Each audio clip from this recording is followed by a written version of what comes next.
पहाटेच्या आकाशात कोवळ्या किरणासोबत पक्षी आकाशात झेपावताना मन नेहमी घेतं धाव.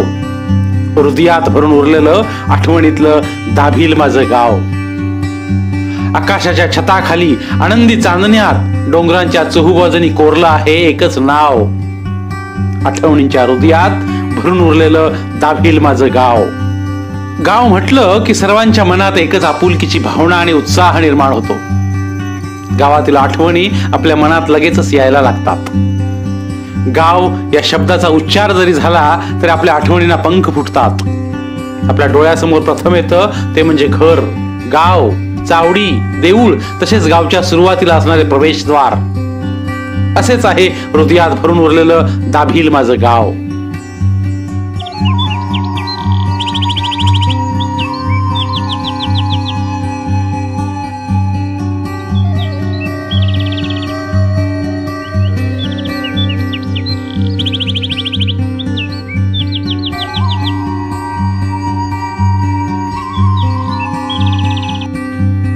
प्रथा, रूढी, परंपरा, धार्मिक सण माझ्या गावाने आजही जतन करून ठेवले आहेत. माझ्या गावाला संतांची भूमी म्हणून ओळखले जाते. याचाच अर्थ आमच्या गावामध्ये प्रभू रामचंद्र येऊन गेल्याचे पूर्वजांकडून ऐकायला मिळते. तसेच गावातील संत सद्गुरू परबता स्वामी महाराज यांची ख्याती दूरवर पसरली आहे. माझ्या गावाची संस्कृती म्हणजे फणसासारखी आहे. वरून दिसायला ओबडधोबड, काटेरी असली तरी आतून मात्र रसाळ आणि गोड आहे. त्यामुळे या संस्कृतीचा सुगंध आजही गावच्या प्रसिद्ध व नावाजलेल्या घनसाळीच्या सुगंधासारखा सर्व दूर पसरला आहे. आजही माझ्या गावाला घनसाळीचे गाव म्हणून ओळखले जाते. माझ्या गावामध्ये माई, शिमगोत्सव, हनुमान जयंती, शंभू महादेव यात्रा, मिरगी माई, बैलपोळा, नागपंचमी, गणपती, दसरा, दिवाळी, दहीकाला, दत्त जयंती यासारखे सण साजरे केले जातात.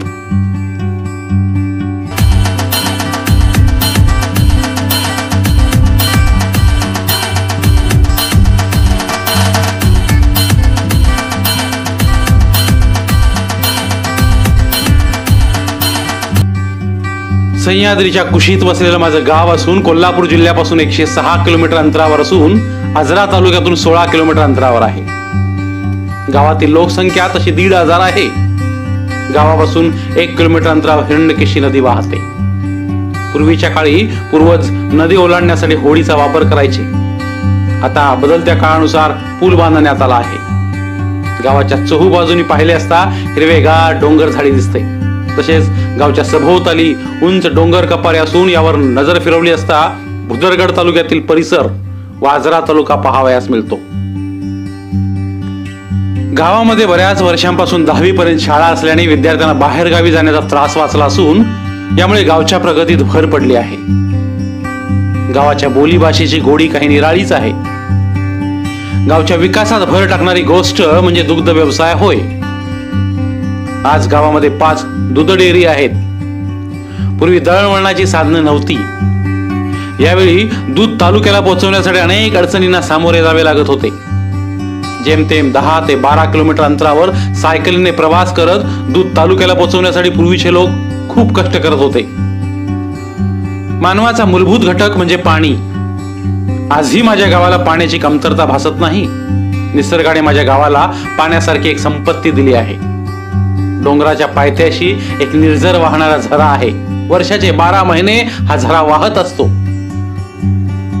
गावच्या नावलौकिकात अजून एक गोष्ट जपून ठेवली आहे आणि ती आवर्जून सांगावीशी वाटते, ती म्हणजे चिखली गुट्टा स्पर्धा.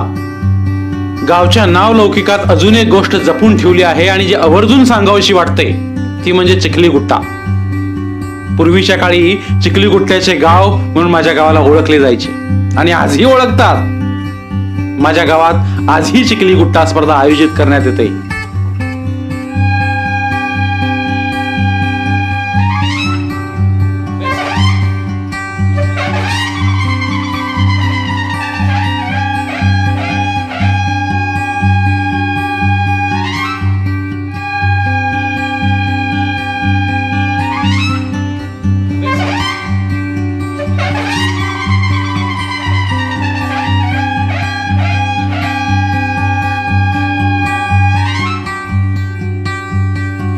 संतांचा आशीर्वाद लाभलेल्या माझ्या गावामध्ये सद्गुरू परबता महाराज यांच्या पुण्यतिथीनिमित्त 7 दिवसांचा सप्ताह सोहळा आयोजित केला जातो.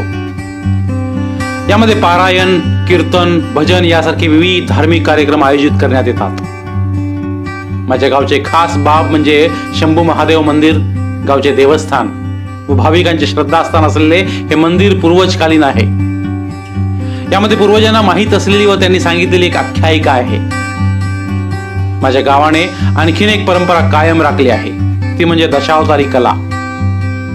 गेली 50 वर्ष गावातील मंडळी ही दशावतारी कला जोपासत आहेत. या कलेचे सादरीकरण दही कला या उत्सवामध्ये करण्यात येते. गावातीलच मंडळी एकत्र येत ही दशावतारी कला सादर करतात. यामध्ये मोठ्यांसह तरुणही सहभागी होतात. एका पिढीकडून दुसऱ्या पिढीकडे ही कला सोपवत माझ्या गावातील मंडळी आदर्शवत काम करत आहेत. दही कला म्हणजे आदल्या दिवशी जागर करून दुसऱ्या दिवशी दही व चिरमुरे मटकीमध्ये बांधून ती फोडली जाते. जुन्या मंडळींनी चालू केलेली परंपरा नवीन पिढी आजही यशस्वीरित्या पुढे नेत आहेत.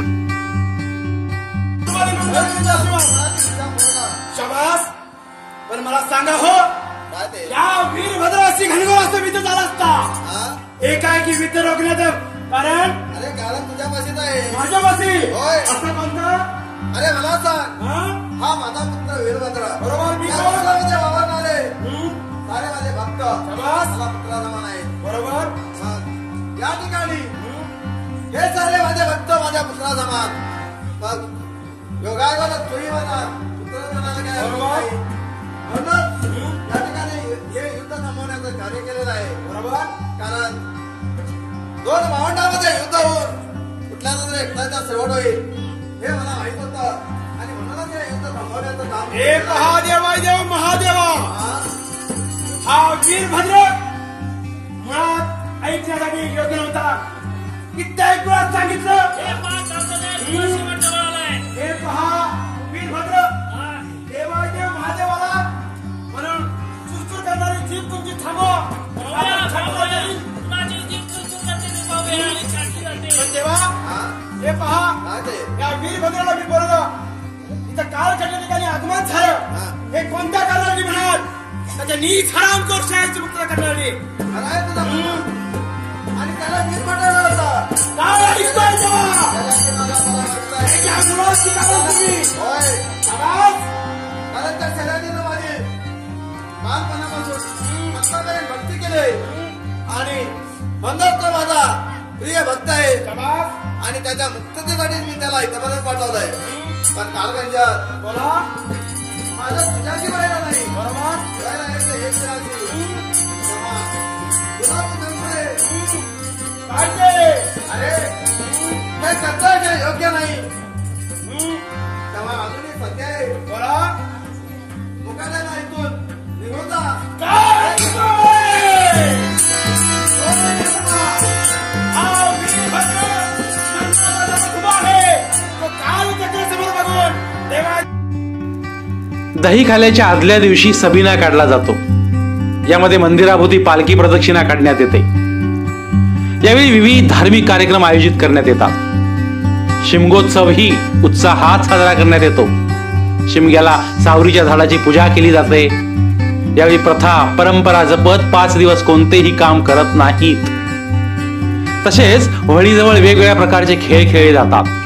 हुडदी, लेझिम, लांडगा आलाऱ्याला अशा प्रकारचे विविध खेळ खेळले जातात. तसेच व्हळीजवळ जत म्हणण्याची परंपरा कायम आहे. व्हळीजवळ कोणालाही काहीही बोलून बोंब मारली जाते. होळीच्या दिवशी गावातील कोणीही चप्पल न घालण्याची प्रथा आजही कायम आहे. त्यानंतर सायंकाळी घरोघरी जाऊन पुरणपोळी मागितली जाते.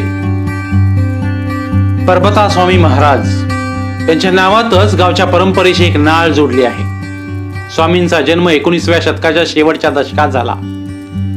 महाराजांचे वडील मूळचे कोकणातील सिंधुदुर्ग जिल्ह्यातील वेंगुर्ले तालुक्यातील सातेरी गावातील.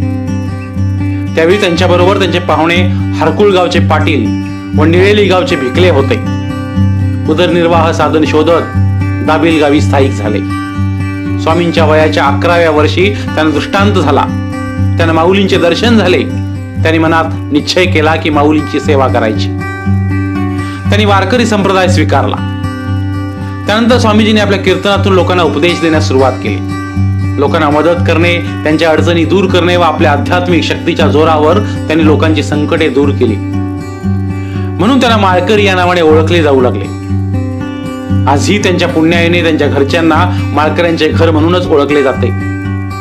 शंभू महादेव मंदिरात होणारा सप्ताह परबता महाराज यांनी सुरू केला. तो आज तागायत कायम अखंडपणे चालू आहे. या सप्ताहामध्ये विनापूजन, कीर्तन, हरिपाठ यासारखे विविध धार्मिक कार्यक्रम आयोजित करण्यात येतात. परबता स्वामी महाराज यांच्या पुण्यतिथी निमित्त फेब्रुवारी महिन्यात 7 दिवसांचा अखंड हरिनाम सप्ताह आयोजित केला जातो. या सप्ताहामध्ये वारकरी संप्रदाय आनंदाने सहभागी होतात. या सप्ताहामध्ये विनापूजन, कीर्तन, हरिपाठ, प्रवचने होतात. 7 दिवसांच्या कालावधीत अन्नदान केले जाते. दर महिन्याच्या एकादशीला परबता स्वामी महाराज यांच्या समाधीस्थळी जाण्याची प्रथा आजही कायम आहे. माझी या हृदयाच्या मंदिरी पहिली गुरुमूर्ती गोजिरी, श्यामल कोमल चिन्मय मूर्ती हृदय भावना मोदे डोलती, चरण तयाचे सदैव भिजूनी नयनाश्रू सागरी. आळंदी येथील ब्रह्मपुत्र श्यामसुंदर पुरी महाराज यांनी रचलेले परबता स्वामी महाराज यांच्याविषयी हे काव्य. श्यामसुंदर महाराज यांनी दाभिलीतील भक्तांना प्रेमाची ओढ लावली. श्यामसुंदर महाराज यांनी परबता स्वामी महाराज यांच्या सप्ताह सुरू करण्यासाठी हातभार लावला.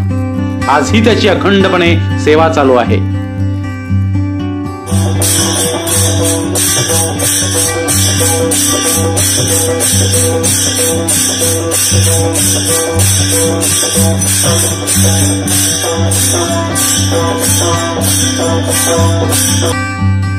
तसं पाहावयास गेलं तर माझ्या गावामध्ये जुन्या आठवणींचा साठा भरपूर आहे. यामध्ये बोलायचं झाल्यास शंभू महादेव मंदिर हे मंदिर पूर्वकालीन आहे. गावातील वडीलधाऱ्या मंडळींकडून मंदिराची कहाणी ऐकायला मिळते. पूर्वीच्या प्राचीन मूर्ती आजही जशाच्या तशा आहेत. शंभू महादेव मंदिराबद्दल सांगायचं झाल्यास इथे एक 12 महिने पाणी असणारे कुंड आहे. यामध्ये एक वाघ व एक गाय एकत्रित पाणी पिण्यासाठी येत असत. खरं तसं पाहावयास गेलं तर गाय ही वाघाचे भक्षक आहे, पण हे वेगळे चित्र पाहायला मिळत होते. आजही माझ्या गावाने पूर्वीच्या रूढी परंपरा जपल्या आहेत. माझ्या गावामध्ये पांडवकालीन मूर्त्या सापडल्या आहेत. 5 वर्षांपूर्वी या मूर्तींची प्राण प्रतिष्ठापना करण्यात आली. शंभू महादेव हे गावचे ग्रामदैवत असल्याने दरवर्षी सिद्धाला जाण्याची प्रथा आजही कायम आहे. आजही माझ्या गावाने जुन्या रूढी परंपरा अजूनही जपून ठेवल्या आहेत, याचा मला अभिमान आहे. म्हणूनच मला शेवटी जाता जाता म्हणावेसे वाटते की डोळ्यापुढती येतो जेव्हा आठवणींचा गाव, विरुणी जाती वाऱ्यावरती बेचैनीचे भाव. वळण वाकड्या नदीत आहे खळखळणारे पाणी, वळण वाकड्या नदीत आहे खळखळणारे पाणी, नजर पाखरू भिरभिरे पण अबोल होई वाणी. गावापासून केले दूर वीतभर या पोटाने, गावापासून केले दूर वीतभर या पोटाने, तरी ओळख होतसे आमची गावच्या नावाने, तरी ओळख होतसे आमची गावच्या नावाने. तू बुद्धी दे, तू तेज दे, नवचेतना विश्वास दे. तू बुद्धि दे, तू तेज दे, नवचेतना विश्वास दे.